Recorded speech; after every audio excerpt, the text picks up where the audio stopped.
Okay, तो last class में अपने बिल्स ऑफ एक्सचेंज का कुछ अकाउंटिंग एंट्रीज समझे थे। अपने देखे थे कि जिसके हाथ में बिल्स रिसीवेबल होता है वो चाहे तो बिल को रिटेन कर सकता है, और अगर रिटेन करता है तो उसके बुक्स में जर्नल एंट्री क्या होगा। वो चाहे तो बिल को डिस्काउंट करा सकता है बैंक से, अगर वो डिस्काउंट कराता है तो बुक्स में जर्नल एंट्री क्या होगा।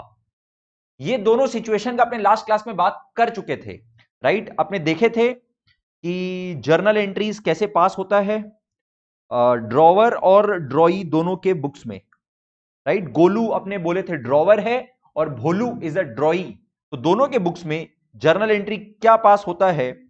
एंड पहला सिचुएशन था retain the bill, drawer retains the bill, और दूसरा ऑप्शन था, ऑप्शन 2 जो था वो था discounting the bill with the bank. तो उस केस में जर्नल एंट्रीज क्या होता है ये अपने डिस्कस कर चुके थे। एंड उसके बाद आप लोग को दो क्वेश्चन होमवर्क में भी दिए थे, drawing acceptance and payment of bill के ऊपर क्वेश्चन नंबर 2 और डिस्काउंटिंग ऑफ अ बिल के ऊपर क्वेश्चन नंबर 3। अभी अपने क्लास स्टार्ट करेंगे फर्स्ट 5-10 मिनट्स में। इन द फर्स्ट 5-10 मिनट्स अपने homework question number 2 and question number 3 discuss करेंगे। ओके, क्वेश्चन नंबर 3 में give journal entries in the books of all the parties बोला है, इसमें बुक्स ऑफ बैंक भी शामिल हो गया, तो अपने बुक्स ऑफ बैंक में क्या जर्नल एंट्री होगा वो भी डिस्कस करेंगे। एंड क्वेश्चन नंबर 2 और 3 को अपने फटाफट एक बार, क्योंकि होमवर्क क्वेश्चन था एंड आई होप आप लोग सब कोई होमवर्क क्वेश्चन किए हो, राइट। आप लोग को होमवर्क क्वेश्चन सबमिट करना है, मेरा लिंक भेजा हुआ है। आज वाले क्लास में अपने homework I have not seen पहले से कि आप लोग सबमिट किए हो कि नहीं किए हो, बट नेक्स्ट क्लास से आप लोग से रिक्वेस्ट है कि जो अपना उसके बाद वाला जो क्लास होगा उसके पहले तक होमवर्क प्लीज सबमिट कर देना डैशबोर्ड में, so that I am able to check your homework also. Okay, yes Devansh, बात करेंगे बैंक के बुक्स में क्या होगा उसके बारे में। बाकी किसी को कोई भी इशू कोई भी प्रॉब्लम है तो बोलिए, अदरवाइज स्टार्ट करें। ओके, चलिए क्वेश्चन नंबर 2 होमवर्क क्वेश्चन था, फटाफट से सुनना और देखना, कहीं पे डाउट होगा तो आराम से चैट में लिख देना। On 1st April 2015, Ram sold goods to Mohan worth rupees 50,000. All right. On the same date, Mohan accepted a bill drawn upon him. Okay. मतलब आप बात समझ रहे हो, Ram sold goods, Ram goods sale किया मोहन को, तो he is the drawer. Bill of exchange transaction के अंदर में Ram becomes the drawer and Mohan becomes the drawee. तो he will draw the bill and he will accept the bill, acceptance ये देगा ना, Mohan will accept the bill. तो आपको ये लैंग्वेज पढ़ के एकदम क्लियरली समझ में आना चाहिए। सर देखिए, Ram sold the goods to Mohan worth ₹50,000 on the same date, मतलब 1 अप्रैल को। बिल का डेट क्या है, 1 अप्रैल 15, ₹50,000। Mohan accepted the bill drawn upon him by Ram at 3 months for ₹50,000, right. 3 months बोला है तो कोई बोल सकता है ड्यू डेट फटाफट से, anyone, what is the due date 3 months बोला है तो।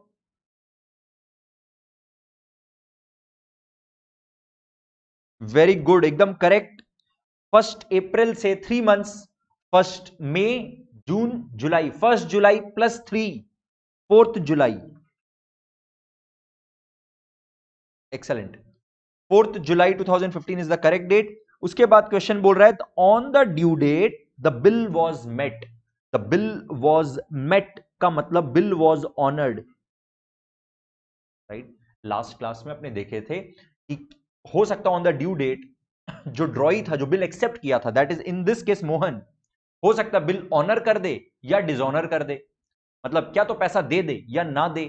तो इस केस में बोल रहा है कि the bill was met, the bill was met का मतलब द बिल वॉज ऑनर्ड, मतलब ये पेमेंट जिस दिन ड्यू डेट दैट इज 4 जुलाई को जब पेमेंट करना था तो पेमेंट कर दिया, अच्छा आदमी था। Okay, give journal entries and ledger accounts of both the parties. Okay, तो अपने सबसे पहले देखते हैं इन the books of Ram. Okay, in the books of Ram journal entries क्या होगा।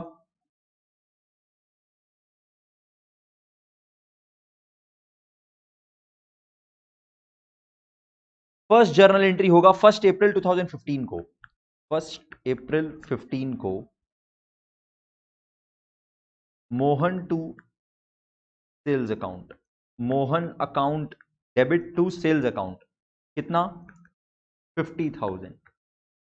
फिर आप नरेशन लिख दोगे बिंग गुड्स सोल्ड। ओके, फिर नेक्स्ट जर्नल एंट्री होगा, एक सेकेंड रुक जाना।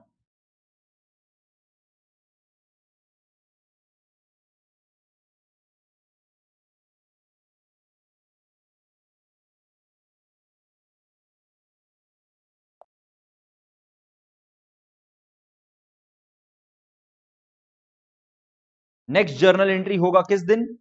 1 अप्रैल को ही। नेक्स्ट जर्नल एंट्री भी 1 अप्रैल 15 को ही होगा, for bill drawn and accepted, मतलब बिल ऑफ एक्सचेंज बनने का एंट्री। तो इसके बुक्स में होगा, आपने बोले थे बिल्स रिसीवेबल को अपने क्लास में शॉर्ट में बात करेंगे, BR, bills receivable account debit to Mohan's account, how much sir? 50,000। इसमें भी आप नरेशन दे देंगे, being bill accepted by Mohan of ₹50,000 for 3 months। Next journal entry कब होगा? नेक्स्ट जर्नल एंट्री बताओ कौन से दिन होगा? जो मैच्योरिटी डेट है, जिस दिन पेमेंट मिलेगा उस दिन होगा, and that date is 4 July 2015। तो 4 जुलाई 2015 को राम के बुक्स में आ गया पैसा, बैंक अकाउंट डेबिट, और बिल्स रिसीवेबल जो था वो मैच्योर हो गया, बिल्स रिसीवेबल अकाउंट क्रेडिट हो जाएगा, और 50,000 इसमें भी आप नरेशन दे दोगे, being bills receivable honoured by Mohan. Okay, तो this was entry, journal entries in the books of Ram. Ram के बुक्स में लेजर किसका बनेगा? राम के बुक्स में लेजर बनेगा मोहन का, ऑब्वियसली। तो मोहन अकाउंट थोड़ा देखो कैसे बनेगा।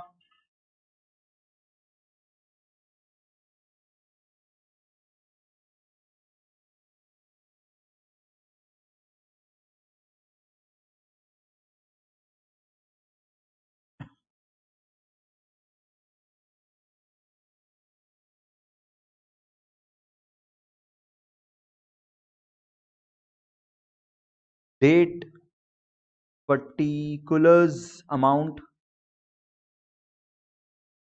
Date, particulars amount, this is debit, this is credit.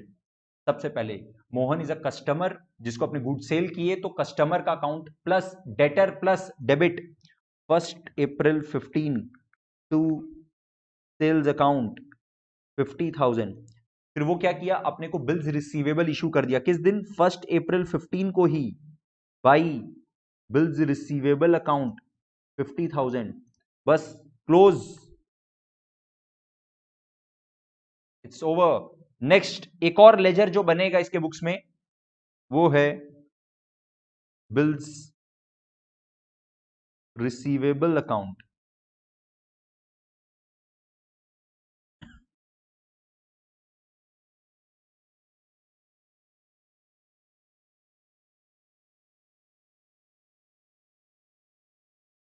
Bills receivable कब आया? 1 अप्रैल 15 को टू मोहन अकाउंट,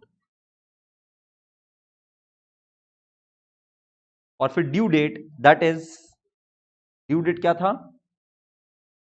4 जुलाई 15 को बैंक में पैसा आ गया, तो बाई बैंक अकाउंट मैच्योर हो गया। इसको आप कैश भी लिख सकते हो, राइट? कैश या bank, both are absolutely correct, do not worry about that. 50,000 and this is also closed. Okay, अब इसी तरह से आप चाहो तो बैंक अकाउंट और सेल्स अकाउंट भी बना सकते हो। अगर क्वेश्चन में अपने को जिस तरह से इधर बोला है, क्या बोला है? Give journal entries and ledger accounts of both the parties. तो लेजर अकाउंट्स अगर स्पेसिफाई नहीं किया, मतलब all the ledgers, all the ledgers का मतलब सर सेल्स अकाउंट भी बना दे और बैंक अकाउंट भी बना दे, बना दो। ओके, बट एग्जाम में जनरली इस तरह का क्वेश्चन नहीं आता है। This was our basic question जिसमें सब कुछ पूछा गया है। ओके, अब अपने एक बार देखते हैं फटाफट से journal entries in the books of Mohan, in the books of Mohan।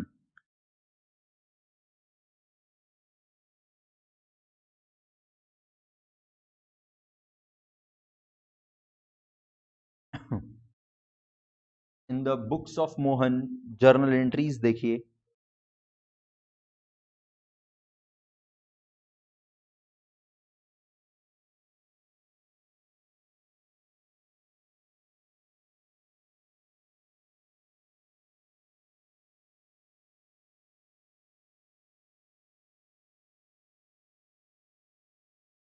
Date, particulars,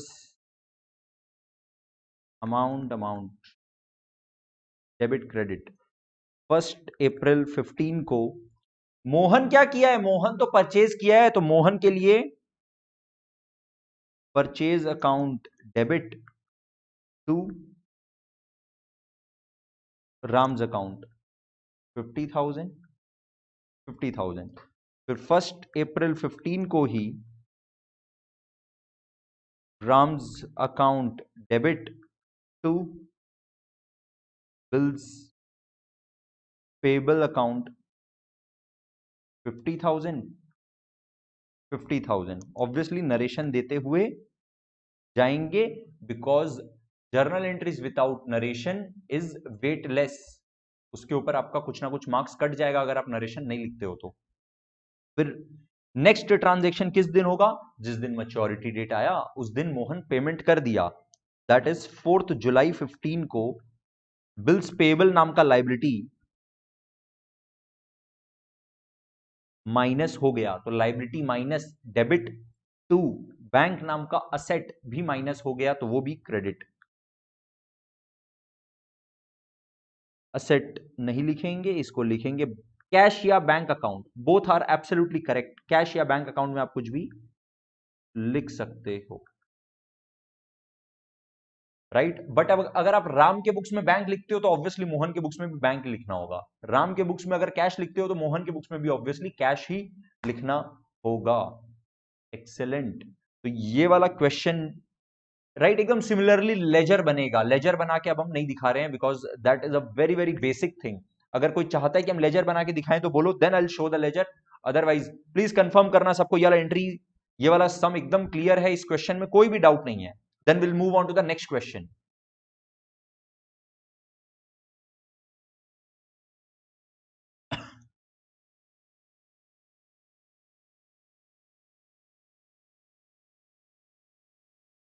फटाफट प्लीज कंफर्म करिए।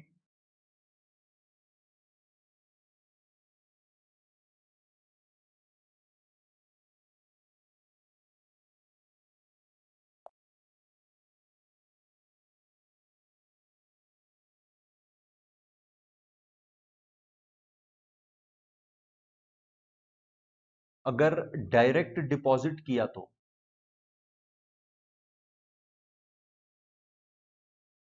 अच्छा, नाउ द थिंग इज कि सर ऐसा हो सकता है क्या कि अपने मोहन के बुक्स में बोल रहे हैं कि कैश क्रेडिट हो रहा है, यहां पे कैश को क्रेडिट करें, और राम के बुक्स में बोल रहे हैं कि बैंक में पैसा आया है। बात समझ रहे हो? मोहन को पेमेंट करना है राम को, ओके। तो मोहन का तो कैश को क्रेडिट करेंगे कि उसका तो कैश माइनस हुआ है, और राम का अपने बोलेंगे कि नहीं बैंक में पैसा आया है। ऐसा कब हो सकता है सर? जब मोहन ना डायरेक्टली बैंक में जमा करा दिया राम के।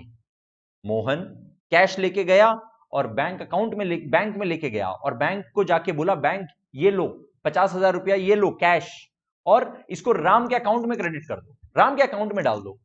तो क्या हुआ? मोहन के लिए तो कैश माइनस हुआ, बट राम के लिए बैंक प्लस हुआ। तो ऐसा हो सकता है sir, practically it is possible कि मोहन का कैश माइनस हो रहा है और राम का बैंक प्लस हो रहा है। लेकिन अपने ऐसा काम तब करेंगे जब क्वेश्चन ऐसा स्पेसिफाई करेगा आपको अलग से। आप अज्यूम थोड़ी ना करोगे ऐसा, राइट। तो बिल्कुल ऐसा पॉसिबल है प्रैक्टिकली कि मोहन के लिए तो कैश माइनस हो रहा है और वो कैश को क्रेडिट कर रहा है, और बैंक के राम के लिए बैंक प्लस हो रहा है तो वो बैंक को डेबिट कर रहा है। It is practically possible, yes absolutely. But जब तक क्वेश्चन में ये वाला कहानी नहीं बोलेगा तो हम लोग अज्यूम थोड़ी ना करेंगे, राइट। क्वेश्चन को घुमाने थोड़ी ना जाएंगे। आई होप ये वाला क्वेश्चन आप लोग को क्लियर है। सब कोई वैसे कंफर्म नहीं कर रहे हो। Thank you Garima, Devansh, Roshni for messaging की क्लियर है या कोई डाउट है। बाकी लोग भी प्लीज पार्टिसिपेट करिए। सिर्फ क्लास अटेंड नहीं करना है, आप लोग को पार्टिसिपेट भी करना है, सबको रिक्वेस्ट है। ओके चलिए, क्वेश्चन नंबर 3 भी आपका होमवर्क था, देखें फटाफट क्या है। Prakash receive from Mohan an acceptance for ₹30,000, right. आपको ये लैंग्वेज से समझना पड़ेगा। Prakash received from Mohan an acceptance, मतलब एक्सेप्ट कौन किया है, ये बात फटाफट बताना। Prakash received an acceptance for from Mohan an acceptance for ₹30,000। मतलब किसके लिए बिल्स रिसीवेबल है और किसके लिए बिल्स पेबल है, राइट? सबको आंसर देना है। आई एम आस्किंग प्रकाश के लिए, प्रकाश के लिए I am saying bills receivable है, प्रकाश के लिए बिल्स रिसीवेबल है। ट्रू या फॉल्स, प्लीज फटाफट, यस और नो, यस यस और नो, या फिर ट्रू या फॉल्स, सब कोई फटाफट से चैट बॉक्स में लिख के बताओ। प्रकाश के लिए बिल्स रिसीवेबल है, क्या ये बात सत्य है?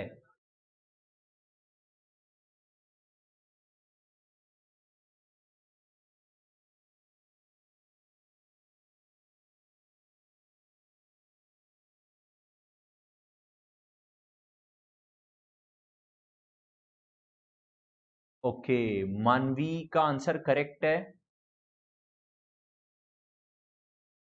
देवांश करेक्ट, स्वयं करेक्ट, गरिमा एब्सोल्युटली करेक्ट, उत्सव करेक्ट, रोशनी करेक्ट। बाकी लोग आंसर क्यों नहीं कर रहे हो?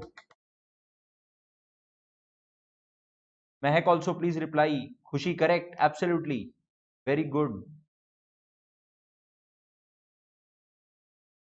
बाकी लोग भी, जो लोग अभी तक मैसेज नहीं कर रहे हैं, प्लीज पार्टिसिपेट करिए। अपने को बोल रहा है question, give journal entries in the books of all the parties. Party कौन कौन है? एक है प्रकाश, एक है मोहन। फिर बोल रहा है ऑन 1 जुलाई ये वाला ट्रांजेक्शन हुआ, राइट? एक्सेप्टेंस वाला ट्रांजेक्शन, मतलब नेगोशिएबल इंस्ट्रूमेंट बनने वाला बात कब हुआ?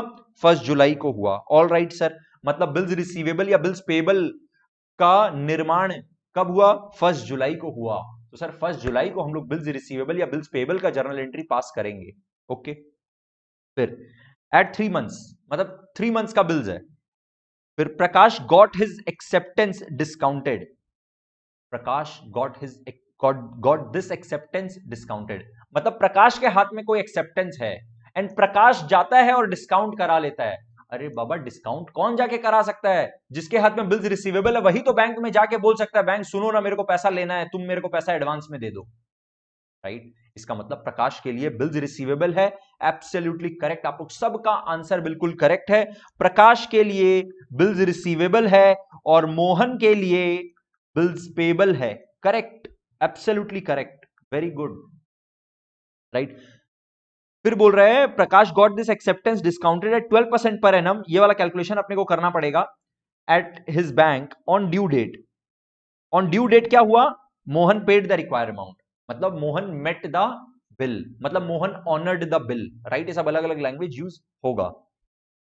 अब आपको बोल रहा है give journal entries in the books of all the parties. All the parties का मतलब कौन कौन हुआ? प्रकाश हुआ, मोहन हुआ और बैंक भी एक थर्ड पार्टी है, राइट? तो तीनों के बुक्स में अपने को बोल रहा है जर्नल एंट्रीज पास करने, नो प्रॉब्लम। अपने क्या करेंगे फटाफट से, इसका बेस्ट तरीका होगा अपने तीनों के बुक्स में चलो एक साथ एंट्रीज पास करते हैं।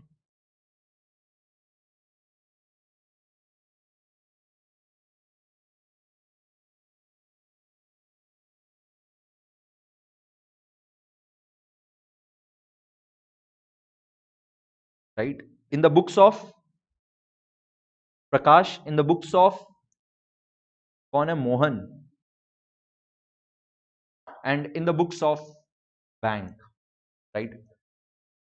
जब ये लोग दोनों के बीच में ये पहला ट्रांजेक्शन हुआ ना, Prakash received from Mohan an acceptance, उस समय बैंक का कोई रोल नहीं है, प्रकाश और मोहन के बीच में ट्रांजेक्शन है। अमाउंट कितना है? 30,000 है। तो प्रकाश के लिए क्या हुआ सर? बिल्स रिसीवेबल हुआ। डेट क्या है? 1 जुलाई 15। तो 1 जुलाई 15 को bills receivable account debit to Mohan, कितना? 50,000, 50,000।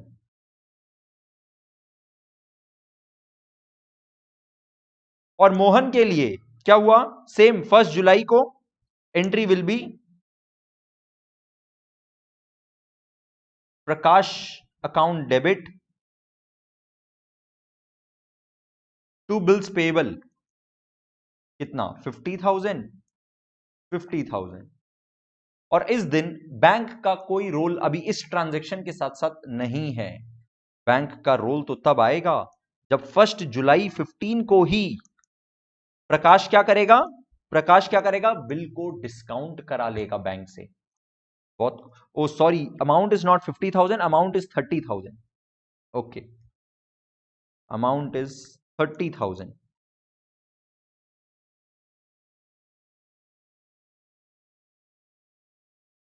ओके, एंड 1 जुलाई 15 को ही प्रकाश के हाथ में क्या आ गया? बिल्स रिसीवेबल आ गया। वो तुरंत जाके बैंक से डिस्काउंट करा लिया। तो सबसे पहले अपने एंट्री का पास बात करते हैं कि 1 जुलाई को प्रकाश के बुक्स में जर्नल एंट्री क्या होगा। राइट, अपने लास्ट क्लास में डिस्कस किए हुए हैं और ये आपका होमवर्क क्वेश्चन था। आई होप आप रिलेट इजीली कर पाओ। सुनना क्या होगा। प्रकाश के बैंक में आ जाएगा पैसा, जैसे ही बैंक से डिस्काउंट कराएगा, मतलब बैंक से पैसा ले लेगा, तो बैंक में पैसा आ गया सर, बैंक अकाउंट तो डेबिट होगा, और बिल्स रिसीवेबल जो इसके हाथ में था वो चला जाएगा, तो टू बिल्स रिसीवेबल अकाउंट हो जाएगा, क्रेडिट हो जाएगा bills receivable.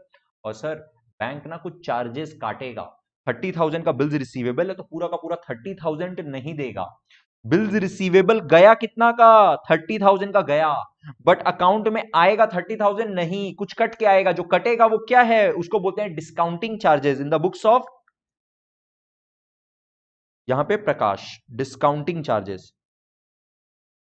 Discounting charges debit. ठीक है, अब देखो, बहुत ध्यान से देखो, यहां पर अपने को क्या बोला है? Prakash got this acceptance discounted at 12% per annum, eight 12% per annum, और बिल कितना का है? 3 मंथ्स का है। राइट, तो इसका कैलकुलेशन कैसे होगा? देखो कैलकुलेशन कैसे होगा। इसका कैलकुलेशन होगा 30,000 is the amount of the bill, इसके ऊपर 12/100%, right? 12/100 gives us the 12%. Okay, but this 12% is for whole year, this is per annum, and we want to find out the interest of 3 months only, so into 3/12 amount आप लोग बता रहे हैं, फटाफट बता रहे हैं। एक दो आंसर मेरे पास आ भी गया है, वेरी गुड, बट क्या वो करेक्ट है? ये देखने वाली बात है।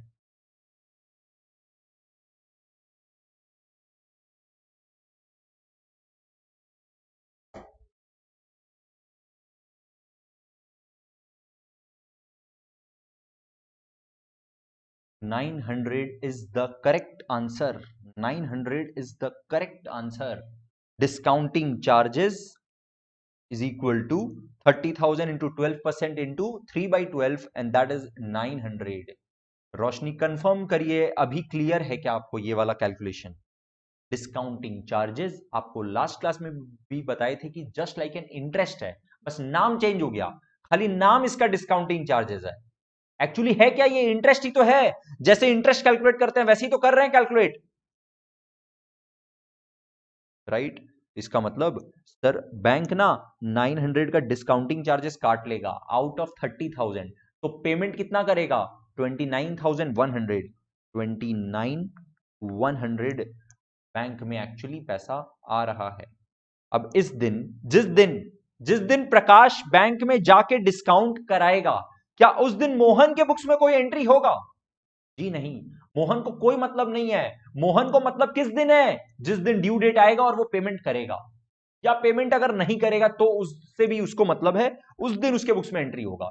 आज के दिन जब जिसके हाथ में बिल्स रिसीवेबल है वो जाके बैंक से अगर डिस्काउंट करा रहा है, उस बात से मोहन को कोई फर्क नहीं पड़ता है। क्या बैंक को फर्क पड़ता है? हाँ, बैंक को फर्क पड़ता है। बैंक के हाथ में एक असेट आ चुका है जिसको वो नाम देता है bill discounted account debit. Bill discounted कितना का आ गया बैंक के हाथ में? 30,000 का बिल है उसके हाथ में, राइट? 30,000 का बिल मिला ना उसको, तो वो 30,000 का असेट है बैंक के लिए, उसको डेबिट कर देगा। बट बैंक के हाथ से एक्चुअल में पैसा कितना गया टू कैश अकाउंट, कितना हुआ? ओनली 29,100। और जो इनकम हुआ बैंक का, उसको interest and discount income actually normally bank बोलता है, बट आप अपने सम में यहां पर डिस्काउंटिंग चार्जेस 900 बैंक का इनकम बोल सकते हो। एब्सोल्युटली करेक्ट है, एब्सोल्युटली करेक्ट है। ठीक है, तो बैंक के बुक्स में एंट्री क्या होगा? बिल आया एक हाथ में, उसको वो बिल्स रिसीवेबल नहीं बोलता, उसको वो बिल डिस्काउंटेड बोलता है। ओके सर, नाम क्यों चेंज कर रहा है? क्योंकि बैंकिंग रेगुलेशन एक्ट है जो बैंकों के अकाउंट्स को गवर्न करता है। राइट, जो बोलता है बैंकिंग कंपनीज को कि कैसे अकाउंटिंग करना है, तो वो इसका नाम दे रहा है बिल डिस्काउंटेड या बिल परचेज्ड। ये दो में से कोई सा भी नाम इंटरचेंजेबली यूज हो सकता है। बिल डिस्काउंटेड अकाउंट डेबिट करेगा। और कैश तो सर अकाउंट से गया कितना का है, 29,100 का गया है, उसको मालूम है, राइट। और जो 900 का एक्स्ट्रा उसको असेट अभी पड़ा हुआ है ना, 30,000 का असेट पड़ा हुआ है, बट गया कितना हाथ से, 29,100 only. 900 is the income of the bank, income plus credit हो गया, करेक्ट। अब क्या होगा नेक्स्ट, ड्यू डेट आएगा। ड्यू डेट किस दिन है बता देना, 3 मंथ्स बोल रहा है, राइट। 1 जुलाई से 3 months, 1 July, 1 August, September, October, 1 October and plus 3 days of grace, 4 अक्टूबर। 4 अक्टूबर को, 4 अक्टूबर 15 को एंट्री विल बी, बताओ प्रकाश के बुक्स में क्या एंट्री होगा। प्रकाश के बुक्स का एंट्री आप लोग बताइए, और मोहन के बुक्स का एंट्री हम कर रहे हैं। मोहन के लिए तो पेमेंट है। मोहन क्या करेगा, मोहन बोलेगा देखो मेरे हाथ में ना बिल्स पेबल था, वो अब नहीं रहा 30,000 का, और मेरे बैंक से चला गया पैसा कितना, 30,000,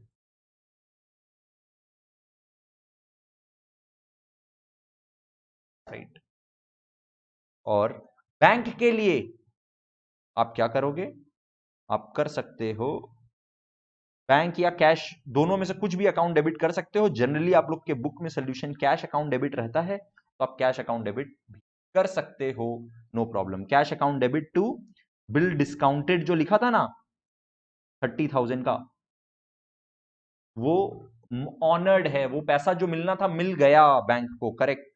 इस दिन प्रकाश को कोई मतलब नहीं है, प्रकाश के बुक्स में कोई जर्नल एंट्री नहीं आएगा। Very very good.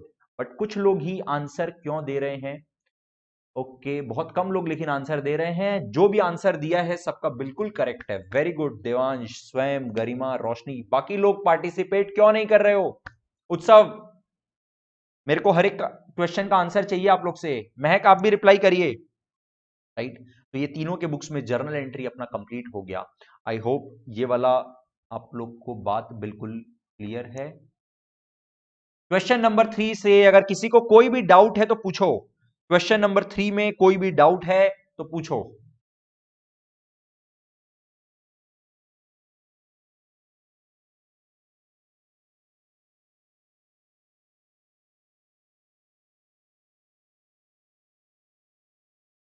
हाँ, डिसऑनर का तो अपने बात किए थे ना, एंट्री क्या होगा अपने उसके ऊपर सम करेंगे। डिसऑनर अगर होता है तो देखो अपने एंट्री का पास किए, अपने बात किए थे कि अगर देखो बता देते हैं, चलो ऑप्शन 2 था discount the bill with the bank. Discount the bill with the bank का एंट्री क्या होता है वो अपने किए थे, on the date of maturity if the bill is honoured तो नो एंट्री कर दिए अपने, and if the bill is dishonoured उसमें क्या एंट्री होगा, उसमें भी अपने बात किए थे कि सर नोटिंग चार्जेस कौन पे करेगा, उसके हिसाब से एंट्री चेंज हो सकता है, राइट।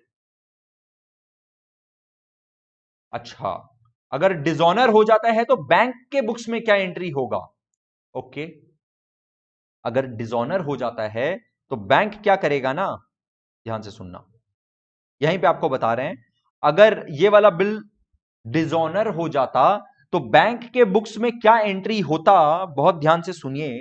बैंक के लिए टू बिल डिस्काउंटेड जो असेट है ना वो तो माइनस हो जाता, वो क्रेडिट हो जाता पूरा 30,000, okay.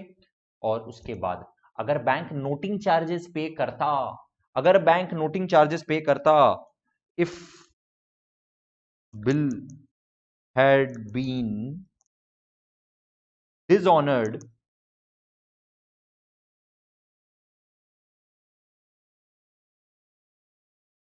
entry in the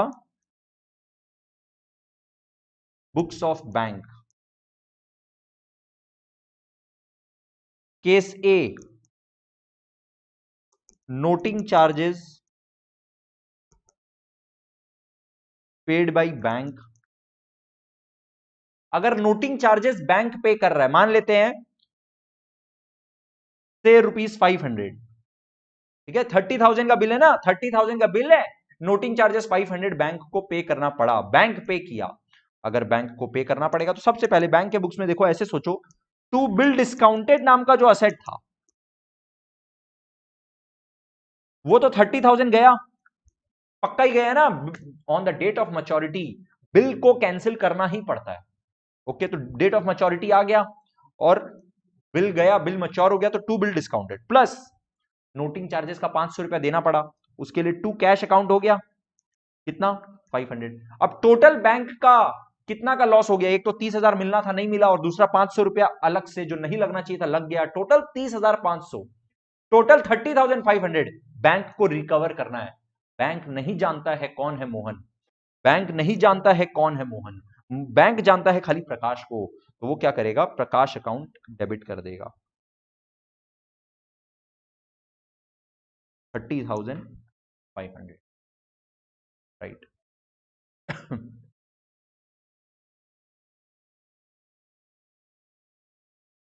okay, और सेकंड केस, अगर नोटिंग चार्जेस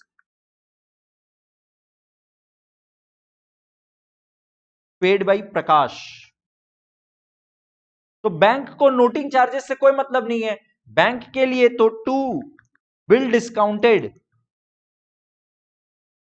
कितना 30,000 का असेट था गया, और वो किससे रिकवर करेगा, नोटिंग चार्जेस तो कुछ लगा नहीं, 30,000 ही रिकवर करना है, किससे रिकवर करेगा, प्रकाश से, क्योंकि वो मोहन को नहीं जानता है।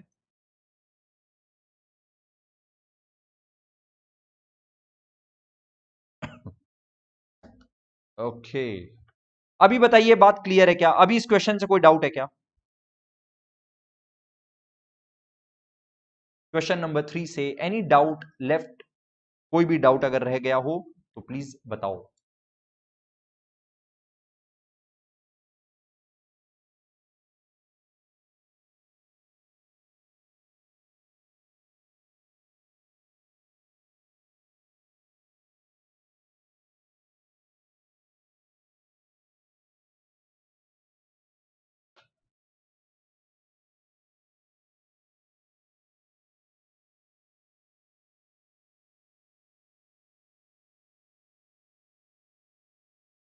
ग्रेट, क्लियर है, क्लियर है, क्लियर है, वेरी गुड, राइट। तो अब समझना, फिर से एक बार समराइज कर रहे हैं, जिसके हाथ में बिल्स रिसीवेबल है उसके पास बहुत सारा ऑप्शन होता है। पहला ऑप्शन होता है कि अपने फाइल में उस बिल्स रिसीवेबल को रख दे और मैच्योरिटी डेट पे पैसा ले ले, राइट।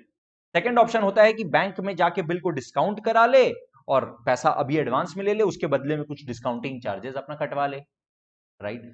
थर्ड ऑप्शन होता है वो चाहे तो बिल किसी को एंडोर्स कर दे, वो अभी अपने डिस्कस करने वाले हैं third option, right. Total 4 option होता है, 2 ऑप्शन अपने डिस्कस कर चुके हैं, 2 ऑप्शन अभी डिस्कस करेंगे। 2 ऑप्शन क्या क्या डिस्कस कर चुके हैं, retaining the bill, discounting the bill, third option is endorsing the bill, fourth option is bill sent for collection. ये दोनों point, endorsing the bill and bill sent for collection, अभी discuss करने जा रहे हैं, बात को ध्यान से सुनिए। Sorry, option 3 is endorse the bill, right, to a creditor, obviously creditor मतलब जिसको पेमेंट देना है। एक बार आपको फटाफट से अपना एग्जांपल भी याद दिला दें। अपने एग्जांपल में एक था गोलू, एक था भोलू। गोलू के हाथ में बिल्स रिसीवेबल, भोलू के हाथ में बिल्स पेएबल। गोलू के लिए बिल्स रिसीवेबल, भोलू के लिए बिल्स पेएबल। ओके, 100 रुपए का बिल था, अपना नोटिंग चार्जेस 2 रुपए के आसपास चल रहा था, राइट। अभी आपको सिनेरियो आई होप याद आ गया, और अब अपने आगे का बात डिस्कस करते हैं।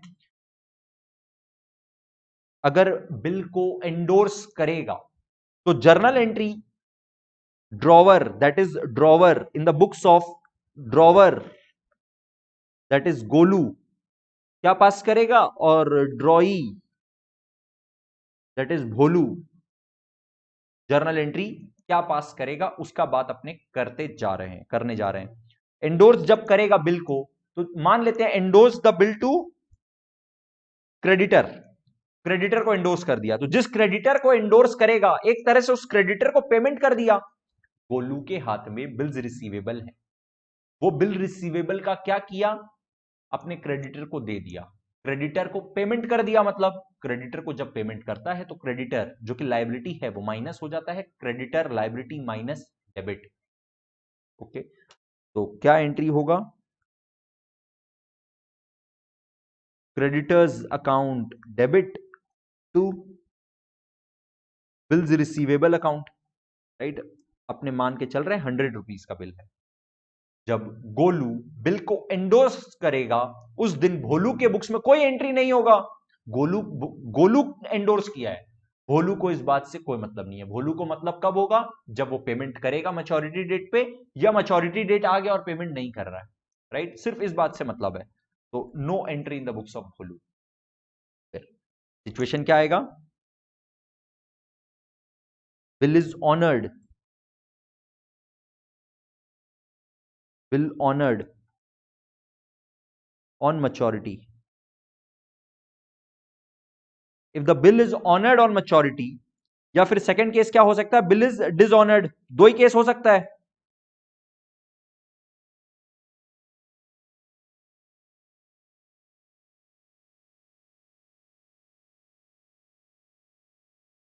Right, bill is either honoured on maturity या फिर bill is dishonoured on maturity.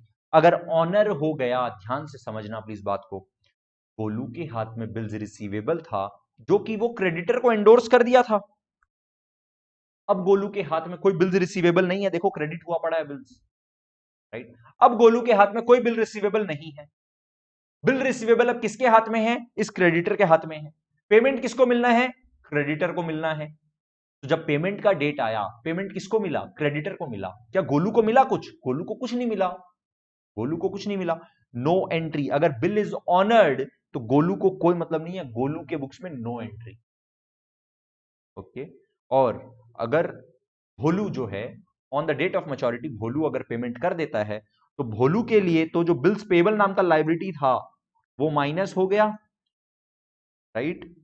And वो क्या करेगा, कैश या बैंक को क्रेडिट कर देगा।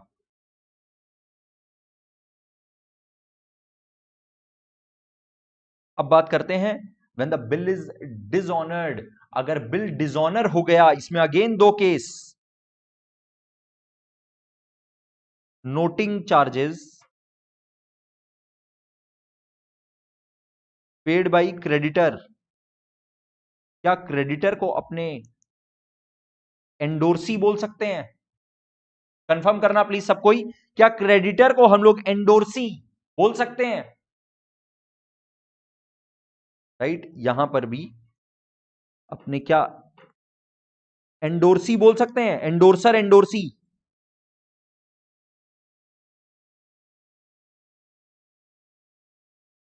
और सेकंड केस,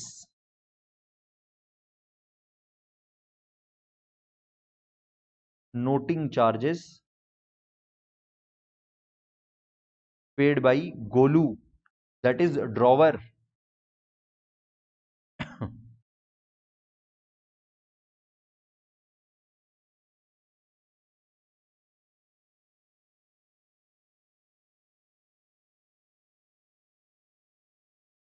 देखो, यस सर बोल सकते हैं, एब्सोल्युटली, वेरी गुड, करेक्ट।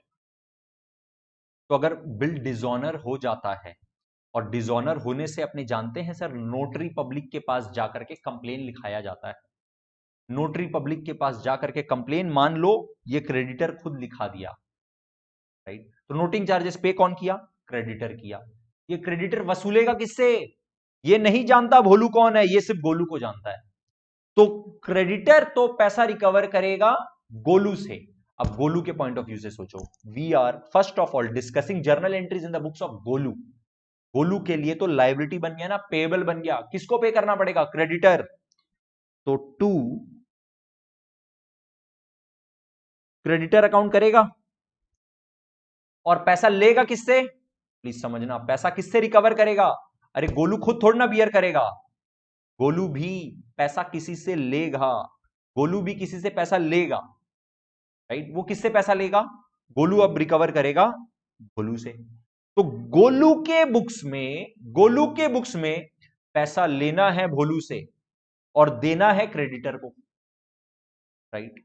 तो वो क्या करेगा, भोलू का अकाउंट को डेबिट करेगा, Bholu's account debit, Bholu to creditor, कितना 102, 102। नोटिंग चार्जेस कौन पे किया, नोटिंग चार्जेस पे किया क्रेडिटर। तो अब cash account minus two cash account आता है ना नोटिंग चार्जेस के लिए, टू कैश अकाउंट, वो गोलू के बुक्स में नहीं आएगा। क्यों नहीं आएगा, क्योंकि पेमेंट कौन किया, क्रेडिटर किया, राइट। तो क्रेडिटर को पेमेंट कितना करना पड़ेगा, 100+2, राइट। आई होप आप लोग ये 100+2 समझ पा रहे हो, राइट। इसका पेमेंट कौन करेगा, भोलू। अब इसी दिन जर्नल एंट्री भोलू क्या पास करेगा, भोलू पेमेंट नहीं किया तो क्या हुआ, जो बिल था वो मैच्योर हो गया ना, तो जो बिल था उसको तो कैंसिल करना ही पड़ेगा, तो वो बिल्स पेएबल को डेबिट तो करेगा ही, बिल्स पेएबल अकाउंट डेबिट तो करेगा ही 100 रुपए का। और नोटिंग चार्जेस भोलू का खर्चा है, भोलू का खर्चा है नोटिंग चार्जेस अकाउंट डेबिट, कितना 2, और ये पेमेंट करना है गोलू को।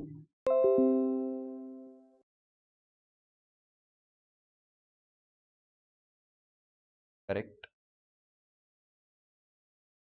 अगर noting charges paid by Golu, तो गोलू के बुक्स में जर्नल एंट्री क्या पास होगा, वो फिर से भोलू से पूरा रुपया लेगा, भोलू से पूरा 102 लेगा, और क्रेडिटर को पे करेगा कितना, क्रेडिटर को इस बार सिर्फ 100 पे करेगा, बिकॉज ऑलरेडी वो कैश का पेमेंट कर दिया 2 रुपीज का, राइट। एंड भोलू के बुक्स में no change in entry, same entry होगा, उसके लिए तो वही bills payable account debit 100, noting charges account debit 2 to Golu's account 102, एकदम डिट्टो यही वाला एंट्री होगा, राइट। प्लीज सब कोई कंफर्म करो, एंडोर्समेंट का जर्नल एंट्रीज क्लियर है क्या, अगर ऑनर होता है, अगर डिसऑनर होता है, डिसऑनर होने से नोटिंग चार्जेस क्या तो एंडोर्सी पे करता है या फिर ड्रॉवर खुद पे करता है, ये पूरा सिनेरियो आप लोग को पक्का पक्का क्लियर है क्या, प्लीज फटाफट कंफर्म करो। बैंक भी एंडोर्स कर सकता है क्या किसी को, हाँ, legally bank can also endorse, आपको एक भी क्वेश्चन इस तरह का नहीं पूछा जाएगा जिसमें बैंक एंडोर्स किया होगा, राइट। और अगर एंडोर्स करेगा तो एकदम सिमिलर एंट्रीज उसके बुक्स में भी होगा, no problem.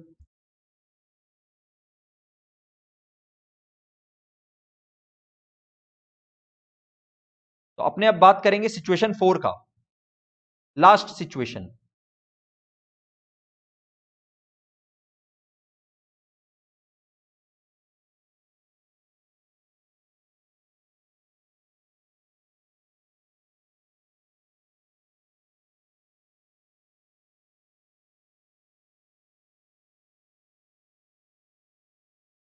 Right, last situation क्या है एक बार बता देना फटाफट।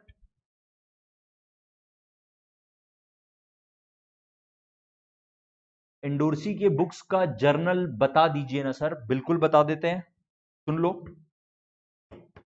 एंडोर्सी के बुक्स में एकदम सिमिलरली बिल्स रिसीवेबल आया, bills receivable account debit to उसका customer Golu, bills receivable account debit to Golu, Golu से मिला ना bills receivable, all right, Golu अपने एग्जाम्पल में, अदरवाइज जिससे बिल मिला उसको क्रेडिट कर देंगे, और बिल हाथ में आया तो बिल्स रिसीवेबल डेबिट कर देंगे। जब डेट ऑफ मैच्योरिटी आया और पैसा मिल गया तो bank account debit to bills receivable, date of maturity आया और पैसा नहीं मिला, डिसऑनर हो गया, उस केस में क्या होगा, बिल्स रिसीवेबल को तो क्रेडिट करना ही करना है, डेबिट किसको करे, गोलू को, राइट। अगर नोटिंग चार्जेस पे किए हैं तो क्या करेंगे, चलो लिख के बता देते हैं, सुन लो। अपने next option that is bill sent for collection discuss करें, उसके पहले entries in the books of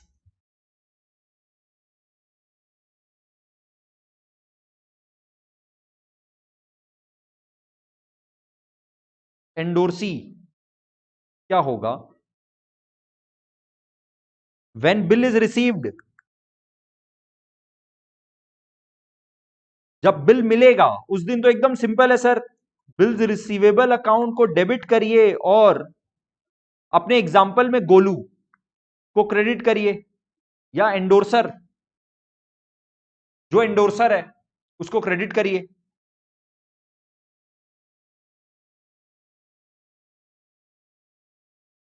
100 और on the date of maturity bill is honoured bill अगर ऑनर्ड होता है ना तो कोई झमेला नहीं होता है सर, बैंक या कैश अकाउंट डेबिट हो जाता है और जो बिल्स रिसीवेबल था वो गया हाथ से। प्रॉब्लम तो सर तब होता है व्हेन बिल इज डिसऑनर्ड। अब सर बिल इज डिसऑनर्ड में भी हम लोग दो केस पढ़े हैं, नोटिंग चार्जेस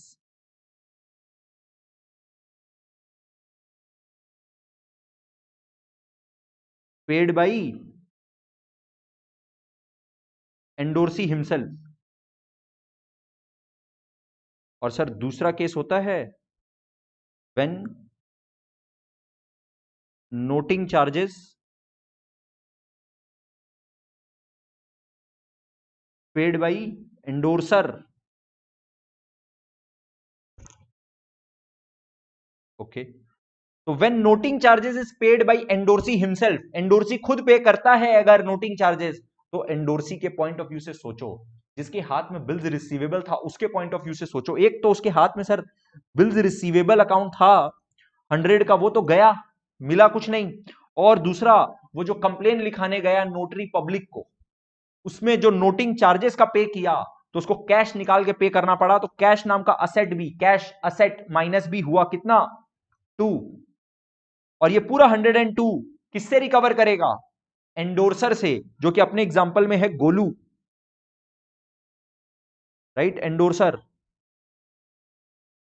कितना 102, क्योंकि ये भोलू को नहीं जानता है। भोलू को कौन जानता है? खाली गोलू जानता है, राइट। अगर नोटिंग चार्जेस एंडोर्सर खुद पे कर रहा है तो भी बहुत सिंपल एंट्री है। एंडोर्सर अगर पे कर रहा है मतलब एंडोर्सी पे नहीं कर रहा है, तो इन the books of endorsee journal entry क्या होगा?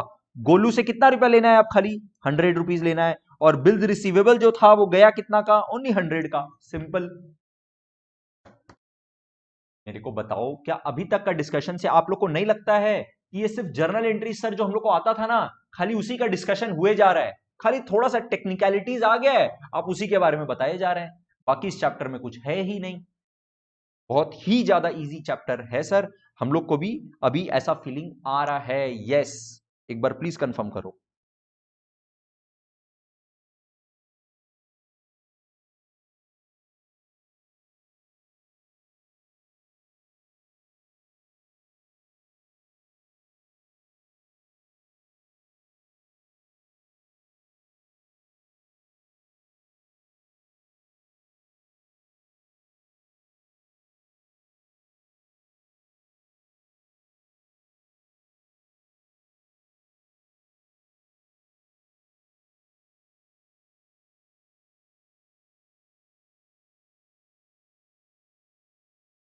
ग्रेट, आंसर मिला है मेरे को कुछ लोगों से, थैंक यू सो मच। स्वयं, रोशनी, देवांश, बाकी लोग क्या टफ लग रहा है क्या? मानवी, खुशी, कंफर्म करो please.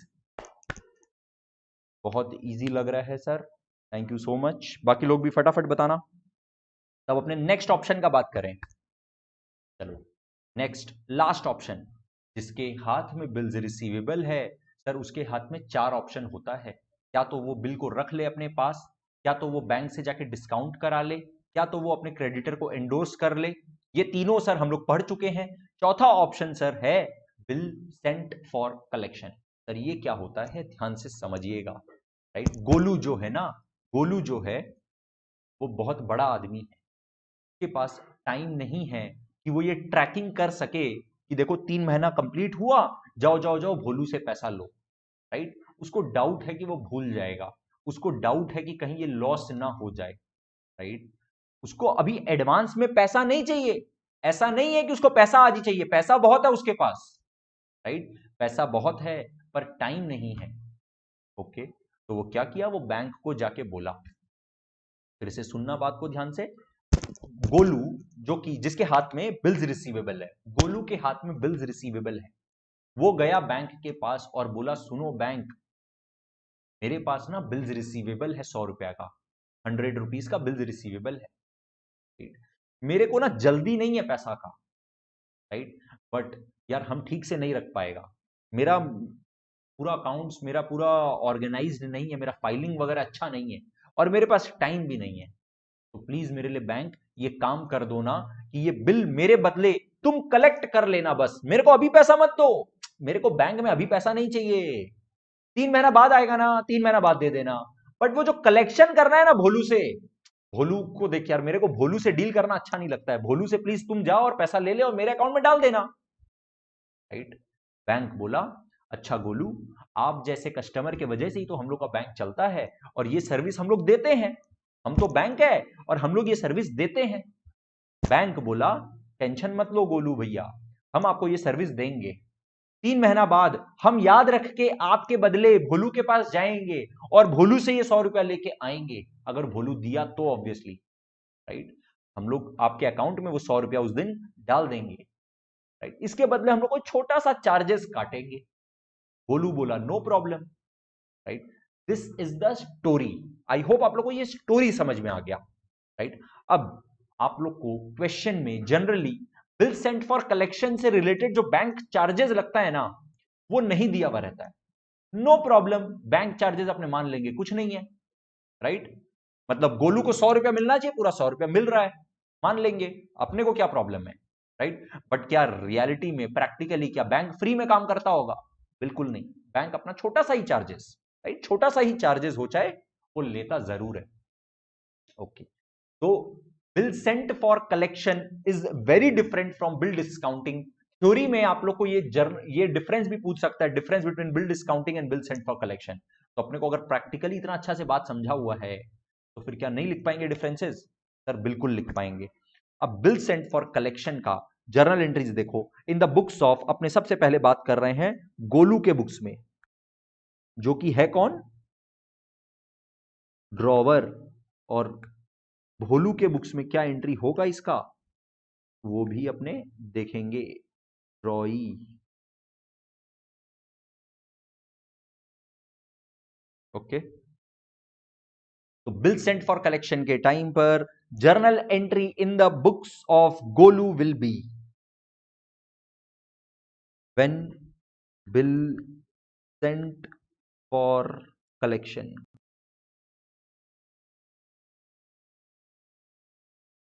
Bill sent for collection debit कितना 100 टू जो बिल रिसीवेबल था हाथ में वो गया। भोलू के बुक्स में नो एंट्री, भोलू के बुक्स में no journal entry, right, on the date of maturity. अब तक आप लोग को बहुत अच्छे से ये बात पता है sir, on the date of maturity ना दो बात हो सकता है, either the bill is honoured और the bill is dishonoured, right. तो अपने सर इसको दो केस में समझते हैं, bill is honoured and second वाला बात है sir when the bill is dishonoured.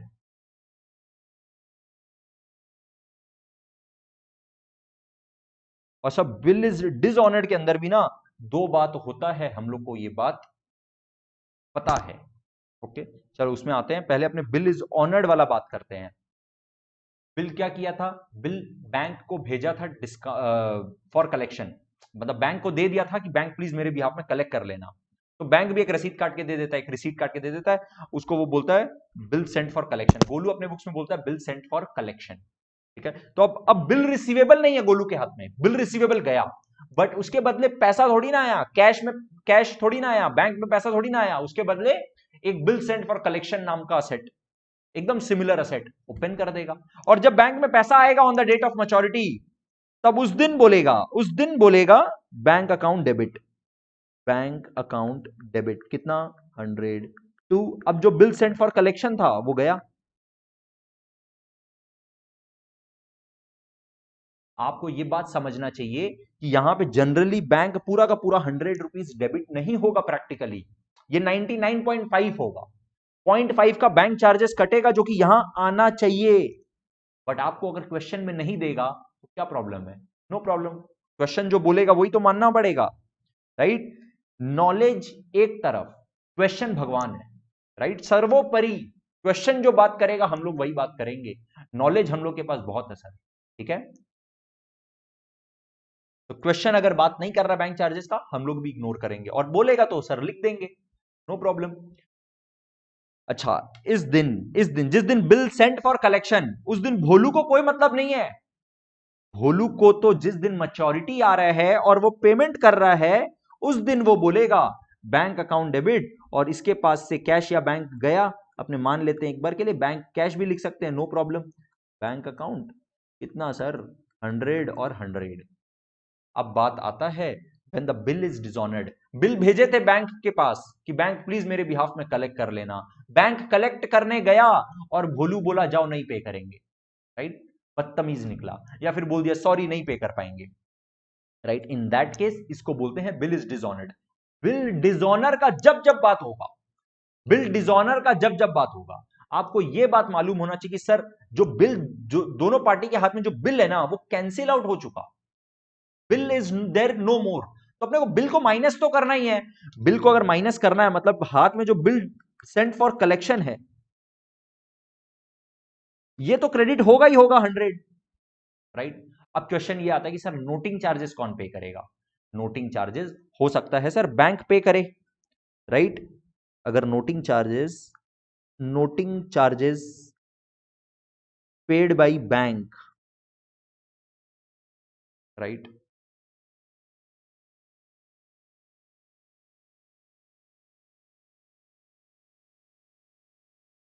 तो बैंक पैसा काट लेगा 2 रुपया, और ये पूरा 102 किससे रिकवर करेगा, भोलू से।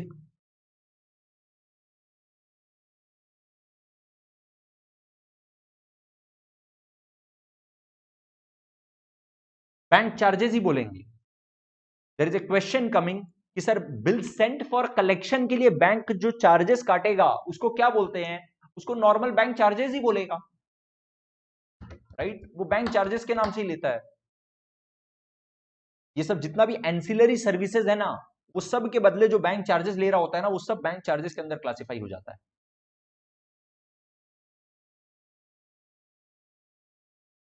राइट। और भोलू के लिए क्या है, भोलू के लिए तो फिर से मैच्योरिटी डेट आया तो बिल्स पेबल जो डेबिट करना है 100, वो तो करेगा ही करेगा, और नोटिंग चार्जेस इसके बुक्स में एक्सपेंसेस है। ध्यान रखना हमेशा, noting charges is always the expenses in the books of acceptor, always in the books of, बताओ, payer, always in the books of drawee, always in the books of drawee. जो bill accept किया है, जिसके हाथ में bills payable है, जिसको पे करना था और नहीं किया, नोटिंग चार्जेस का खर्चा वो ही भुगतेगा, right. Bills payable account debit 100, noting charges 2, ये पूरा का पूरा पैसा किसको देगा, वो भी सिर्फ गोलू को जानता है, right. Golu is the fulcrum, right, सब कोई उसको जानते हैं और सब उसी को पकड़ते हैं, राइट, उसी के इर्द गिर्द सारा एंट्री घूम रहा है। बट सर इसमें ना सेकंड केस पॉसिबल है, क्या, noting charges paid by Golu. कुछ नहीं होगा सर, बहुत सिंपल जर्नल एंट्री है, एकदम सिमिलर टू अबव। फिर से भोलू से तो सर पूरा ही पैसा लेगा ना, भोलू से तो पूरा 102 लेगा हाथ में सर, जो बिल सेंट फॉर कलेक्शन था वो गया, 100 का गया, और सर इस बार ना नोटिंग चार्जेस गोलू खुद पे किया है, तो गोलू के हाथ से कैश भी गया 2, और भोलू के बुक्स में देयर इज नो चेंज। भोलू के बुक्स में एंट्री क्या होगा बताना, एकदम करेक्ट, बिल्स पेबल को सर डेबिट करिए ना 100, नोटिंग चार्जेस को सर डेबिट करिए ना 2, और ये पूरा का पूरा पैसा देगा किसको, गोलू को 102।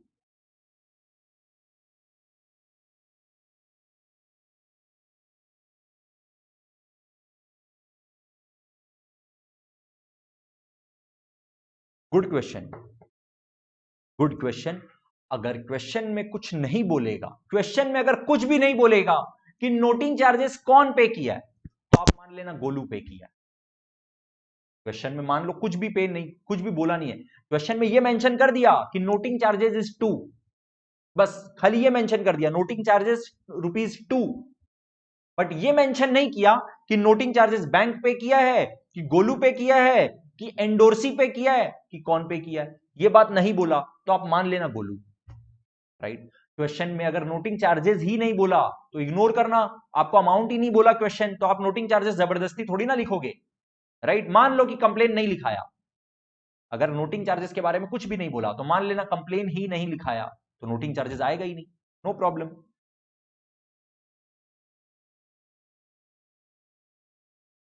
राइट।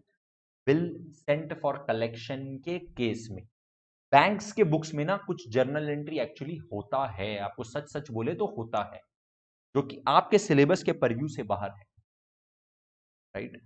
गोलू टू बैंक से भी, गोलू तो बैंक से भी पे कर सकता है noting charges, right. Now there is a doubt coming कि गोलू जो नोटिंग चार्जेस पे करेगा वो बैंक से भी तो पे कर सकता है, कर सकता है।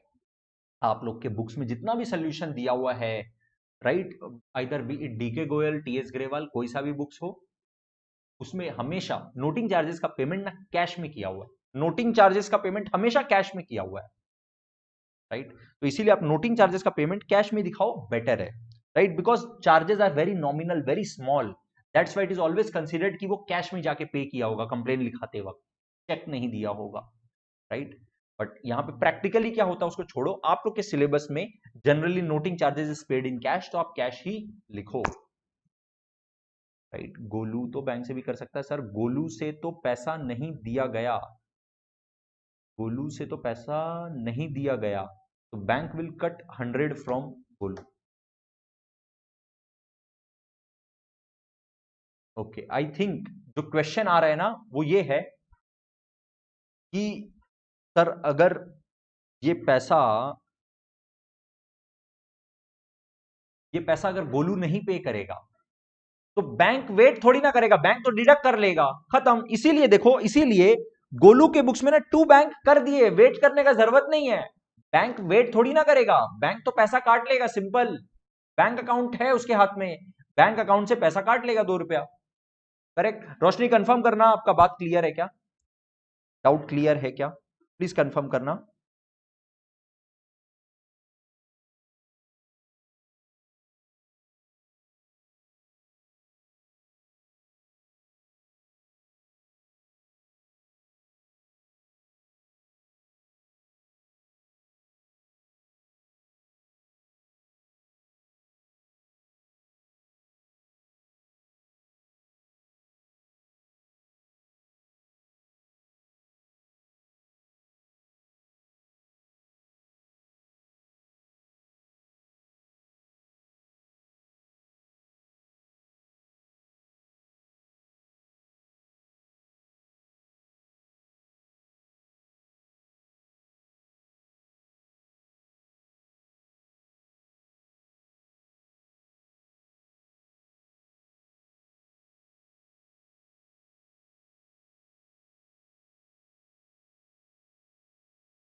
Okay, now there is another question coming, बहुत ध्यान से सुनना। Bill, bill sent for collection के केस में, बिल सेंट फॉर कलेक्शन के केस में बैंक जो है ना, बैंक जो है वो कभी भी गोलू को पैसा दिया ही नहीं था, तो अगर बिल डिसऑनर होगा तो गोलू के अकाउंट से क्या पैसा काटेगा, नहीं काटेगा। कब काटता, प्लीज समझना, कब काटेगा, बैंक के हाथ में अगर बिल रिसीवेबल है, बैंक एडवांस में पैसा दे चुका है कुछ डिस्काउंटिंग चार्जेस काट के, और अब बैंक उम्मीद कर रहा है, अब बैंक उम्मीद कर रहा है कि मैच्योरिटी डेट में बैंक को पैसा लेना है, राइट। ऐसा कब होता है सर, बिल डिस्काउंटेड के केस में होता है, बिल डिस्काउंटेड का केस एकदम अलग है। अभी अपने जो बात कर रहे हैं वो है बिल सेंट फॉर कलेक्शन का case. Bill sent for collection के केस में बैंक कभी भी गोलू को पैसा दिया ही नहीं, मैच्योरिटी डेट में बैंक क्या कर रहा है, बैंक पैसा जाके लेके आ रहा है भोलू से और गोलू को दे दे रहा है। अगर वो पे नहीं किया तो क्या गोलू के बुक से पैसा काट लेगा, अरे क्यों काटेगा, बैंक को पैसा चाहिए ही नहीं ना, बैंक तो बस जाके गोलू को बोल देगा, सुनो ना गोलू भैया, आपका जो भोलू पार्टी था ना, वो भोलू पार्टी पैसा नहीं दिया, बस बात खत्म, इसीलिए हम आपका बैंक अकाउंट को डेबिट नहीं किए। बट इसका मतलब ये थोड़े कि 100 रुपया काट लेगा, गोलू के बुक से क्यों काटेगा 100 रुपया, राइट, बैंक को तो पैसा चाहिए ही नहीं, राइट। इसीलिए स्टोरी अगर समझ में आ जाएगा ना तो आपको कंसेप्चुअली बात पक्का क्लियर हो जाएगा। बैंक 100 रुपया नहीं काटेगा, हाँ, बट अगर बैंक जाकर के नोटिंग चार्जेस पे किया होगा तो वो रिकवर करेगा, बस दैट्स इट। हाँ, अब now the question is coming कि sir bill sent for collection के केस में बैंक के बुक्स में क्या एंट्री होगा। ध्यान से समझना, आप क्लास 11 का नॉलेज आपको दे रहे हैं। प्रैक्टिकली बैंकिंग रेगुलेशन एक्ट के हिसाब से कुछ जर्नल एंट्रीज होता है, कुछ जर्नल एंट्रीज होता है। अगर आपको उसका नॉलेज चाहिए कि क्या एंट्रीज होता है, तो उसके लिए हम आपको एक वीडियो शेयर कर देंगे, वो आप वीडियो रिकॉर्डिंग में वाला नॉलेज ले लेना, राइट। बैंकिंग रेगुलेशन एक्ट के हिसाब से बैंकिंग कंपनी कैसे अकाउंटिंग करता है, उसके लिए एक अलग से वीडियो है ऑलरेडी, वो आप लोग के साथ शेयर कर देंगे। बट क्लास 11 का नॉलेज ये है कि bill sent for collection, bank के नजरिए से सोचो, बैंक के नजरिए से सोचो, बैंक के हाथ में कोई एसेट थोड़ी ना आया, बैंक के हाथ में तो खाली एक कागज का टुकड़ा आया जिसके बदले पैसा कलेक्ट करेगा और पार्टी को दे देगा, बस एक काम मिला है। अगर वो ये पूरा का पूरा काम कर देगा तो बैंक चार्जेस मिल जाएगा, राइट। बैंक के हाथ में कोई एसेट नहीं आया। That bill sent for collection is not an asset in the hands of book bank. Bank के लिए क्या है, बैंक के लिए तो बस एक काम है, ये बैंक के लिए कोई ट्रांजेक्शन नहीं हुआ ये। Are you getting the point, right. Bill sent for collection वाले केस में बैंक के बुक्स में कुछ जर्नल एंट्रीज, वैसे तो बैंकिंग रेगुलेशन एक्ट बोला है कुछ एंट्रीज होता है, लेकिन वो आपके क्लास 11 के परव्यू से बाहर है। क्लास 11 में आपको बस इतना समझना है सर बैंक को क्या मतलब है। बैंक को ना तो कोई पेमेंट किया और ना कोई पैसा आया तो बैंक अपने पास रखेगा, वो तो बस ड्यू डेट आएगा तो बैंक जाके पैसा लाएगा और दे देगा, और ये जो सर्विस देगा उसके बदले कुछ बैंक चार्जेस ले लेगा तो उसका इनकम हो जाएगा। बैंक चार्जेस के बारे में आपको question generally bank bill sent for collection में बोलेगा ही नहीं, और बोलेगा तो बैंक चार्जेस का एंट्री जो आपको करना रहेगा वो खाली ड्रॉवर के बुक्स में करना रहेगा, बैंक के बुक्स में नहीं करना रहेगा, राइट। इसीलिए बिल सेंट फॉर कलेक्शन वाले केस में journal entries in the books of bank आपको जानने का जरूरत नहीं है। कंफर्म करना प्लीज, आगे बढ़ सकते हैं क्या, प्लीज एवरीवन फटाफट से।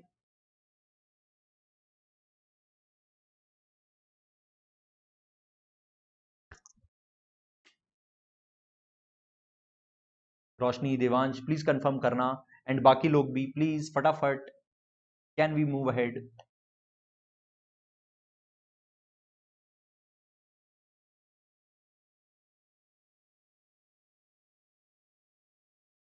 Thank you, thank you. देखो, नोट कर लो, नेक्स्ट क्लास में डिस्कस करेंगे, do not worry. These are very easy questions. Question number 3 तक तो अपना हो ही चुका। 4 is a very simple question on endorsing a bill, homework है, डिस्कस कर चुके हैं आज के क्लास में। Very very simple question on sending the bill for collection, question number 5 homework है। क्वेश्चन नंबर 4 और 5 होमवर्क है। क्वेश्चन नंबर 6 में ना कुछ नहीं है, बहुत सिंपल, जो अपने ऑलरेडी कर चुके हैं ना, retaining the bill, discounting the bill, endorsing the bill, bill sent for collection, उसी से रिलेटेड एक क्वेश्चन नंबर 6 है और क्वेश्चन नंबर 7 भी है, right. So these 4 are very easy questions in your homework which should be done before our next class. Okay? Request है please upload कर देना, राइट, लिंक में अपलोड कर देना होमवर्क करके, नेक्स्ट क्लास में मेरे को चेक करना है। तो क्वेश्चन नंबर 7 तक का तो बात गया। अब अपने बात करेंगे question number 8, this I am discussing right now, बहुत ध्यान से मेरे साथ सुनना। क्वेश्चन नंबर 8 में क्या होता है, अशोक ड्रॉज ऑन ब्रिज, मतलब अशोक इज द ड्रॉवर। तुरंत आपका दिमाग क्लिक कर जाना चाहिए यहीं पर कि ड्रॉवर, ऑन ब्रिज मतलब ड्रॉई, 3 बिल्स, राइट। तो इसको अपने नाम दे देंगे, जब भी 3 बिल्स होता है ना, BR1, BR2, BR3, 3 bills of rupees 543, 5K, 4K and 3K for good sold to him on 1 February 15। Total कितना हुआ बता देना, 12K, मतलब गुड्स सेल किया होगा, गुड्स सेल किया होगा कितना, 12,000 का on 1 February, right. Dates are very important in this chapter. Now my question to you is, बताना एक बार, ठीक है, क्वेश्चन पूछेंगे आपको ट्रू या फॉल्स बोलना है। Bridge sold goods to Ashok. True or फटाफट एवरीवन प्लीज। यहां तक का ट्रांजैक्शन पढ़ के आपको ये बात समझ में आ जाना चाहिए कि सर कौन किसको गुड्स सेल किया है, और आंसर सबसे चाहिए। प्लीज अंडरस्टैंड गाइज, मेरे को आंसर सबसे चाहिए। अगर ये सब आप लोग का बहुत क्लियर होते हुए चल रहा है ना, इसका मतलब इस चैप्टर में आपको कोई ट्रबल और होगा नहीं। यही सब में स्टूडेंट फंस जाता है। आंसर आ गया है मेरे पास कुछ कुछ, एंड जो आंसर आया है अभी तक वो करेक्ट है। Thank you. Devansh correct, Roshni correct, बाकी लोग फटाफट प्लीज।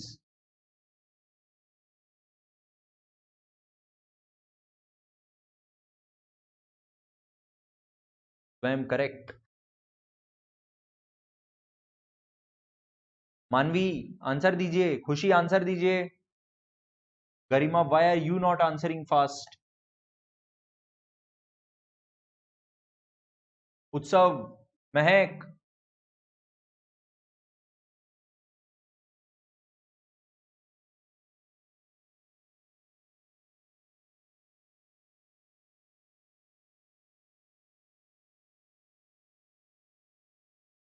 ओके बात को सुनो, यहां पे क्या बोला question? Ashok draws on Brij 3 bills, मतलब Ashok is the drawer. Ashok draw करेगा और ब्रिज एक्सेप्ट करेगा, राइट? जो ड्रॉ करता है वो एक्सेप्ट नहीं करता है, करेक्ट? ब्रिज एक्सेप्ट करेगा। प्लीज ध्यान से समझो, जो एक्सेप्ट करता है ना उसके लिए बिल्स पेबल है, राइट? आई होप ये वाला बात आप लोग को क्लियर है कि जिसके हाथ में, जो ड्रॉ कर रहा है उसके हाथ में बिल्स रिसीवेबल है, जो एक्सेप्ट करता है उसके हाथ में बिल्स पेबल है, राइट? जिसके हाथ में बिल्स रिसीवेबल है उसके हाथ में असेट है, मतलब उसको पैसा लेना है, राइट? उसको पैसा कब लेना होगा? जब वो गुड्स सेल किया होगा तब वो पैसा लेगा, कि वो गुड्स परचेज करेगा तब पैसा लेगा, right? Please understand. Ashok draws on Brij, मतलब Ashok is the drawer. Ashok is the drawer मतलब Brij is the drawee. Brij is the drawee मतलब Brij is the acceptor. Brij is the acceptor मतलब ब्रिज के लिए बिल्स पेबल है और ड्रॉवर के लिए बिल्स रिसीवेबल है। अशोक के लिए बिल्स रिसीवेबल है। अशोक के लिए बिल्स रिसीवेबल कब होगा? जब वो गुड्स सेल करेगा, कि जब वो परचेज करेगा तब होगा? बताना प्लीज। अगर आप लोगों को किसी को आंसर चेंज करना है तो आंसर चेंज करके अभी बोलो फटाफट, राइट? अशोक ड्रॉज मतलब अशोक इज द ड्रॉवर, हाथ में बिल्स रिसीवेबल। अशोक के लिए बिल्स रिसीवेबल तब होगा जब अशोक के लिए बिल्स रिसीवेबल तब होगा जब वो गुड्स सेल किया होगा। मतलब Brij sold goods is false, false. Ashok sold,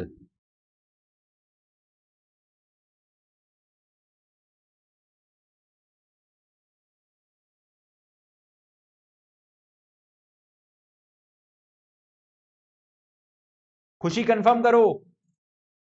yes Garima correct, and बाकी लोग सब कोई का correct. Ashok sold to Brij. This statement is wrong, this is correct. Ashok sold to Brij, that's why, therefore Ashok drawer and hence bills receivable, right? Story आपको इस तरह से समझ में आना चाहिए, राइट? ड्रॉ कौन करता है? जो गुड्स सेल करता है उसके बाद बिल को ड्रॉ करके बोलता है सुन एक्सेप्ट करके दे मेरे को वापस, right? That is the story. चलिए आगे बढ़े। क्या बोल रहा है? Ashok draws on Brij 3 bills of exchange 5K 4K 3K का टोटल 12K का, मतलब जो टोटल सेल ट्रांजैक्शन हुआ है on 1 February 15 that is of 12,000। तो अपने को 1 February का जर्नल एंट्री मिल गया। These bills were for 1 month, 2 month, 3 month respectively, मतलब तीनों बिल का ड्यू डेट अलग अलग अलग अलग अलग है। प्लीज बताना क्या डेट है इसका, ड्यू डेट बता दो फटाफट। बिल्स रिसीवेबल 1 जो है फॉर 1 मंथ, मतलब 1 फरवरी से 1 month is 1 March plus 3 days, 4 March. 4 March is the due date.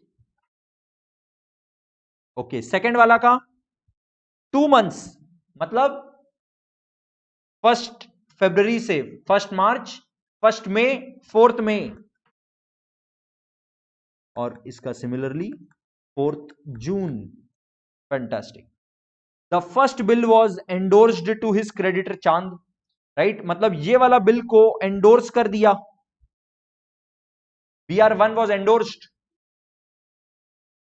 The second bill was discounted with the bank on 4th February, right, discounted on 4th February, right, मतलब maturity में कितना बाकी है, 3 months बाकी है, आपको वो 3 मंथ्स का डिस्काउंटिंग चार्जेस कैलकुलेट करना पड़ेगा, राइट। देखो जानबूझ के डेट आपको दिया है 4th फेब, ताकि 4th फेब से 3 मंथ्स, राइट, मार्च अप्रैल मई, 4th मई का आप कैलकुलेशन कर पाओ, right. And the third bill was sent to bank for collection, right. देखो कितना अच्छा बात बोला कि this bill is endorsed, this bill is discounted, and this bill is sent for collection.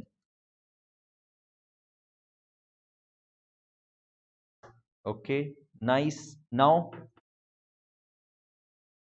for collection on 30th April 2015. Okay, यहां पे एक और बात देखो, जो बिल को डिस्काउंट कराया है, कौन सा बिल है वो, बिल नंबर 2 है जिसको डिस्काउंट कराया है। 4th मई का मैच्योरिटी है, 4th फेब को डिस्काउंट कराया है, right, discounted with the bank on 4th Feb. बोल रहे हैं एट 12% पर एनम, राइट। अभी 4th फेब से 4th मई कितना महीना बाकी है, 3 मंथ्स बाकी है। 4000 into 12/100 into 3/12, that will give you the discounting charges. I hope आप लोग ये बात को पकड़ पा रहे हो।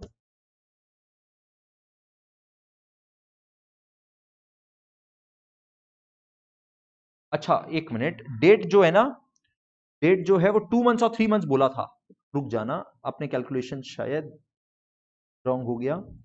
2 मंथ्स का मतलब these bills were for 1 month 2 month, मतलब 2 मंथ, 1 फेब से 2 मंथ मतलब 1 मार्च 1 अप्रैल, सो सॉरी 1 अप्रैल प्लस 3 4th अप्रैल होगा। And similarly third bill was 3 months, 1 Feb से 1 मार्च अप्रैल मई, 1 मई से प्लस 3 4th मई। नाउ प्लीज अंडरस्टैंड, ये वाला जो बिल है ना, जो बिल डिस्काउंट हो रहा है, सेकेंड वाला bill 4th April is the due date, discounting कब हो रहा है, 4th फेब को, तो 4th फेब से कितना दिन है, 4th फेब से 4th मार्च 4th अप्रैल, मतलब only 2 months. Okay, please understand, only 2 months. तो अगर सिर्फ 2 मंथ्स है तो इसका डिस्काउंटिंग चार्जेस कैसे कैलकुलेट करेंगे सर, 4000 के ऊपर 12/100 हम लोग को इंटरेस्ट रेट दे दिया 12%, डिस्काउंटिंग चार्जेस कैलकुलेट करना पड़ेगा। When the bill is discounted with the bank, discounting charges calculate करना पड़ता है। डिस्काउंटिंग चार्जेस कैसे कैलकुलेट करें सर, 4000 के ऊपर 12/100 इंटू 2/12 इंटू 2/12, राइट। तो अब अपने को तीनों बिल का कहानी पता है। नेक्स्ट आगे क्या बात बोल रहा है, on due dates all the bills were duly met by Brij. अच्छा आदमी था, क्वेश्चन में झमेला हो सकता था, कोई झमेला नहीं हुआ। बिल डिसऑनर होता तब मजा आता, जो अपने नेक्स्ट क्लास में पकड़ेंगे। बिल डिसऑनर हो तो कुछ मजा आए ना। तो यहां पे तो bill all the bills were duly met, मतलब all the bills were honoured, all the bills were honoured. The bank sent the collection advice for the third bill after deducting, यहां पे बैंक चार्जेस दिया है, देख लो, this is called bank charges, bill sent for collection का bank charges. After deducting rupees 25 as collection charges, pass journal entries in the books of Ashok and Bridge. Pass journal entries in the books of Ashok and Bridge. आप लोग को सिर्फ इतना confirm करना है अभी कि सर ये वाला क्वेश्चन अभी फटाफट से, should I do it for you or you want to try it yourself once, right? थोड़ा सा अगर आप लोग दिमाग चलाना चाहो, थोड़ा सा अपने आप एक अच्छा सम करना चाहो, तो आई वुड स्ट्रांगली एडवाइज कि ये वाला क्वेश्चन भी आप लोग एक बार होमवर्क में करके रखना। नेक्स्ट क्लास तो ऑब्वियसली अपने डिस्कस करेंगे ही।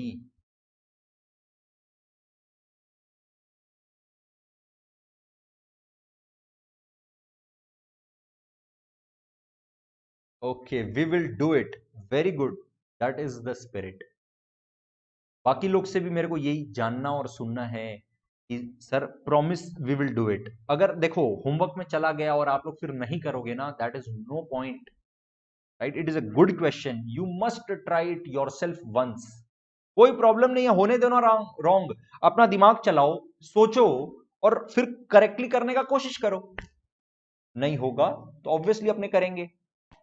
Very good, very good. Swayam भी बोल रहा है we will try ourselves. Devansh Swayam बोल रहे हैं अपने आप ट्राई करना चाहते हैं। बाकी लोग भी वेरी गुड। उत्सव एक्सेलेंट। खुशी एक्सेलेंट। खुशी is also saying that I will do it. And बाकी लोग भी, आप लोग को रिक्वेस्ट है प्लीज अपने आप एक बार, अच्छा क्वेश्चन है, ट्राई करना, क्योंकि ये वाला क्वेश्चन अगर आप लोग अपने आप अच्छे से कर लिए ना, उसके बाद जो डिसऑनर वाला केसेस आएगा आप लोग को बहुत फटाफट समझ में आएगा, बहुत अच्छे से समझ में आएगा, इजीली समझ में आएगा, क्योंकि आप लोग का एक लेवल तक का base is now clear. Now you only have to understand sir, dishonour के टाइम का थोड़ा सा प्रैक्टिस बता दीजिए, प्रैक्टिस कर लेते हैं थोड़ा सा बस, राइट? बिकॉज डिसऑनर के पहले तक का जितना बात होता है ना, वो तो इस क्वेश्चन में क्लियर हो गया। Amazing. Roshni saying this question is already done. Excellent Roshni, very good. Anyways अगर हो भी गया हो तो करके अपलोड करना है आप लोग को। मतलब सर नेक्स्ट क्लास के लिए होमवर्क है ना, 4 क्वेश्चन नहीं है 5 क्वेश्चन है, थोड़ा सा ज्यादा homework I know, but this chapter is so interesting, please do it, please do it, this chapter is so interesting, right? अपने पास टाइम भी है, ट्यूसडे के बाद सर फ्राइडे को क्लास है, कर लेना। Question number 4 5 6 7 8 5 question are homework. Homework क्या क्या है सर, एक बार फिर से बता दीजिए। Question number 4, question number 5, question number 6, question number 7, question number 8. Okay, thank you so much. अब आप लोग का आज के क्लास से कोई भी डाउट है तो पूछो, otherwise we will close today's class and will meet in the next class on Friday 5 PM.